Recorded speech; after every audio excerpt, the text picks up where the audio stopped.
ආයුබෝවන් මෙම පණිවිඩය දෙසැම්බර් පළමුවනදා පටිගත කළ විශේෂ එකක්. මේ පණිවිඩය එවන්නේ අපේ අලුත් ජීවිතයේ 2026 කියන එක දැම්මම ලෑස්ති කරගන්න. අපිට තියෙනවා දැනුම, අපිට තියෙනවා සහතික. ඒත් අපි අපේ ජීවිතේ කල්පනා කරනවා ඇයි අපි තාම එකම තැන ඉන්නේ කියලා. ඇයි මොන පැත්තකින් හරි අපිට වඩා අඩු අය දියුණු වෙද්දී අපි එක තැනක නැවතිලා ඉන්නේ කියලා අපි ගොඩක් වෙලාවට කල්පනා කරනවා. ඉතින් අපේ ජීවිතය ඇතුලේ මම හොයාගත් එක දෙයක් තියෙනවා. අපි කල්පනා කරනවා මං වාසනාවන්ත මදිද? මම දක්ෂ මදිද කියලා. නැහැ. උත්තරේ ඒක නෙවෙයි. ප්‍රශ්නේ වාසනාවක් නෙමෙයි. හේතුව අපි ක්‍රියාත්මක වන්නේ හරි සිස්ටම් එකේද කියන එකයි හේතුව. හීන පස්සේ ගොඩක් අය දුවනවා. හැබැයි දිනන මිනිස්සු, දිනන ඔබ සහ මම ප්‍රොටෝකෝල් එක පස්සේ පරිස්සමින් ලස්සනට යන.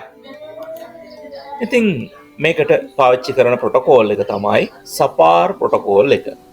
මේ සපාර් ප්‍රොටෝකෝල් එක කියන්නේ skills, attitude, plan, action and review. මේ තමයි අලුත්ම එන්ජිම ඔබත් මමත් 2026 වසරේ භාවිත කරන්නට යන්නේ. ලෝකේ ගොඩක් වෙලාවට තාක්ෂණයේ පැත්තට යද්දී අපිට පුළුවන් මනුෂ්‍යත්වයේ පැත්තට යන්න. ජීවිතේ විකුණන්න පුළුවන් දේවල් තියෙනවා. වටිනාකම් ලැබෙන දේවල් තියෙනවා. තාක්ෂණය ඉස්සරහට යද්දී ගොඩක් ලාභ වේවි. හැබැයි මනුෂ්‍යත්වය කියන එක බොහොම දුලබ දෙයක් බවට පත් වේවි. අන්න ඒ පරිවර්තනයට ලොකු වටිනාකමක් තියෙනවා. ඉතින් මේ ගමනට ඔයාවත් එකතු කරන්න ඕන. මේක හැමෝටම එවන එකක් නෙවෙයි. මේක පෞද්ගලිකව ඔබට එවන එකක්. ඉතින් එක පොඩි ප්‍රොජෙක්ට් එකකට ඔයාටයි මටයි එකඟ වෙන්නට පුළුවන්.